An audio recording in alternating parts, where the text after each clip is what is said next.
Oi pessoal, vamos aqui agora no novo formato das aulas. A gente vai fazer um podcast, né, apresentando aí os slides para vocês. Então, acredito que com essa forma a gente consiga melhorar o processo de aprendizagem, porque fica uma atividade na qual vocês conseguem ter uma compreensão melhor daquilo que está sendo explicado, né? Então, nas aulas do capítulo 4 e capítulo 5, nós estamos discutindo a ideia da lógica, né, sobre o que é uma lógica dedutiva, o que é lógica indutiva, o que é a própria lógica. Né? Na semana passada a gente discutiu um pouquinho sobre a lógica dedutiva, vou fazer uma breve retomada no próximo slide e depois a gente vai seguir compreendendo o que é a lógica indutiva para finalizar aí essa explicação. Tudo bem?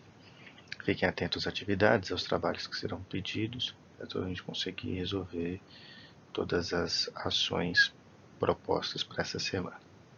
Valeu e vamos continuar. Bom, então antes da gente partir para a discussão sobre a lógica indutiva, vamos fazer uma breve retomada sobre o que é a lógica dedutiva e o que é a própria lógica, né?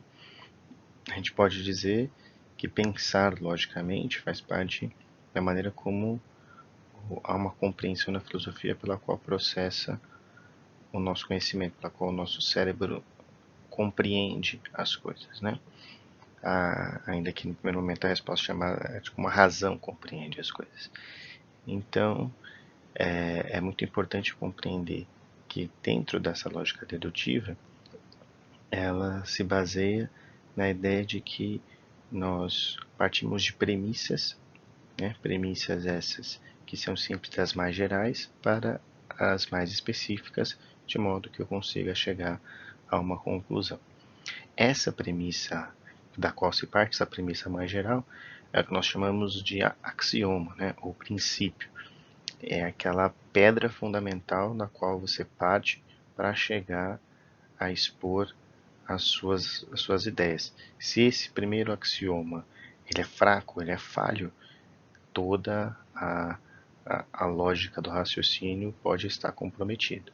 Né? Por isso que não é porque você faz um processo lógico-dedutivo que ele necessariamente esteja correto. A gente vai entender um pouquinho mais isso nos slides que vão se seguir, ainda antes de entender sobre a lógica indutiva. Tá? Então a ideia é que, como eu falei, a gente parte de uma ideia geral, né? Por exemplo, o exemplo que a gente está usando aqui no slide, os países do hemisfério norte são frios, né? E aí, dessa lógica geral, desse axioma, a gente parte por a gente deriva algo a partir dele para uma questão mais específica. Então, os Estados Unidos ficam no hemisfério norte, né? Derivamos e para uma ação mais específica.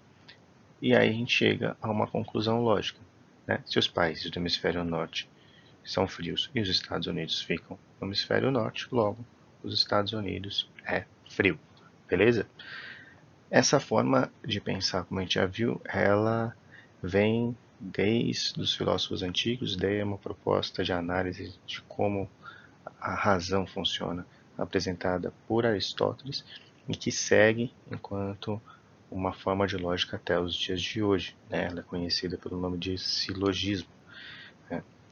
Bom, então no próximo slide eu vou discutir com vocês um pouquinho de como isso pode ser utilizado, e o próprio Aristóteles já percebia isso, para enganar as pessoas ou como uma forma de argumento muito fraco, né?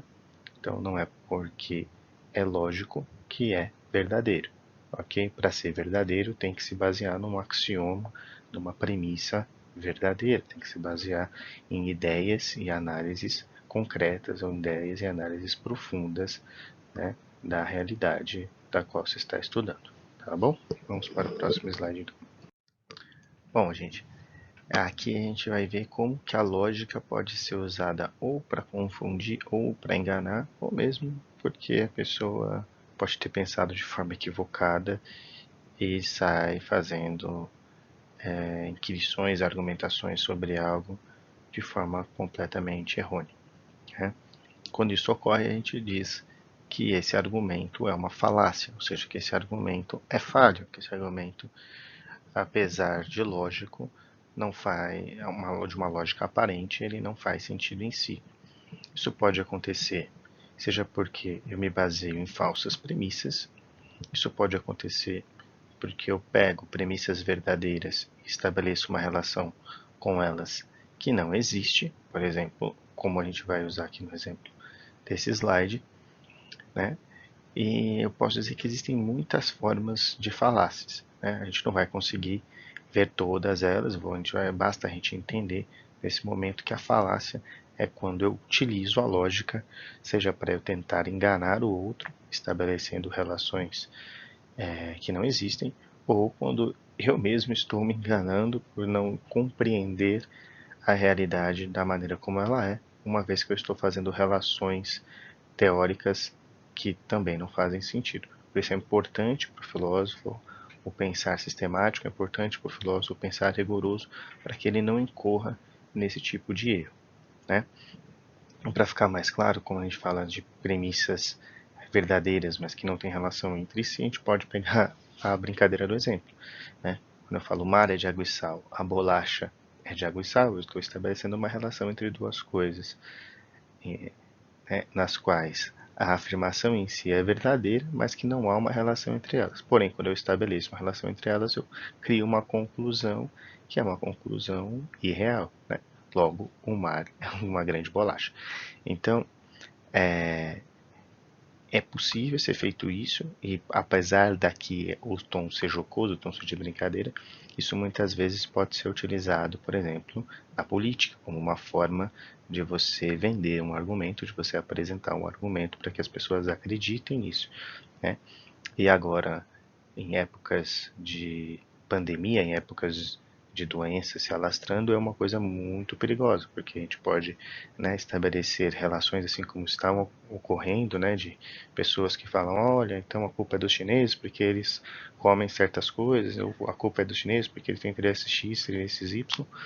Isso são coisas, são afirmações falaciosas, porque podem se basear em falsas verdades ou uma possível interpretação de fatos para chegar a conclusões quando não se tem um processo concreto de análise para ver se isso de fato é verdade ou não.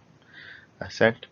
Então, no próximo slide, a gente vai discutir o que é a lógica indutiva para finalizar a discussão dessa aula. Beleza? Valeu! Bom, pessoal, para finalizar, vamos discutir um pouquinho da lógica indutiva, né? A lógica indutiva é meio que um processo inverso. Enquanto na lógica dedutiva a gente parte de uma afirmação geral para chegar a uma conclusão mais específica, no caso da lógica indutiva eu parto de diversas análises, diversas premissas específicas para chegar a uma conclusão mais geral. Então, como eu destaquei aqui no exemplo, a gente pode pegar as seguintes frases, as seguintes premissas. Os cachorros têm pelos, os morcegos têm pelos, os ornitorrincos têm pelos. Logo, os mamíferos têm pelos. Ou seja, a partir de 3 análises específicas para chegar a uma análise uma conclusão mais geral, tá certo? Vocês podem pensar junto comigo sobre isso. A gente pode perceber, por exemplo, que é uma forma como muitas vezes a ciência investiga as coisas, né? Ela vai chegando a diversas conclusões específicas para conseguir então fazer uma inferência, uma conclusão mais geral sobre uma determinada situação. Bem como a lógica dedutiva também pode ser utilizada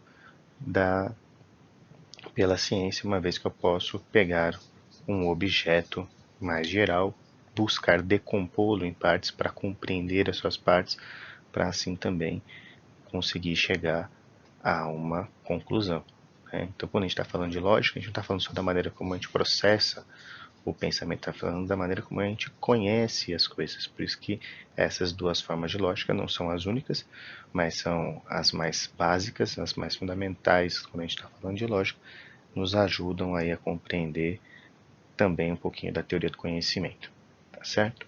Então, espero ter ajudado vocês, que vocês consigam fazer os exercícios, as atividades foram solicitadas.